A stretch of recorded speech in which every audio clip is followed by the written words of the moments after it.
रहा है सामने लिखा हुआ है जुल्म मिटने के लिए।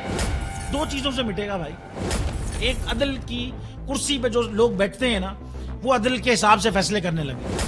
दूसरा, कौम निकल खड़ी हो जुल्म के खिलाफ, तो जुल्म खत्म हो जाएगा। या इन दोनों में से कोई एक चीज हो जाए या दोनों हो जाए। अगर 420 का मुकदमा था, उस वक्त अदलिया में जो लोग बैठे हुए केस देख रहे थे, वो पूछते ना यार चीट हुआ कौन है। जब उनको दिखता कोई चीट नहीं हुआ, केस खत्म कर देते। तो जालिम जुल्म कर ही नहीं पाता। 9 जजेस ने नोट बिफोर किया मेरे केस को यार, 1.5 साल चला।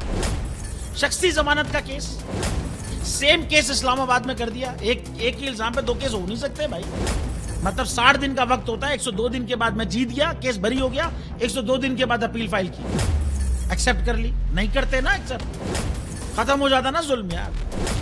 भरी अदालत में मुझे बरी कर दिया, फिर पता नहीं क्या हुआ, 2.5 घंटे बाद का नोट बिफोर, मैं नहीं सुनता ये केस। खड़े रहते अपने फैसले पे, मिट जाता जुल्म। अल्लाह ताला ने बिठाया इस इन कुर्सियों पे इनको यार, ये अल्लाह ताला की तरफ से फैसले करने हैं। तो या तो ये फैसले आएंगे, जुल्म मिट जाएगा, या कौम खड़ी हो जाएगी जुल्म के खिलाफ।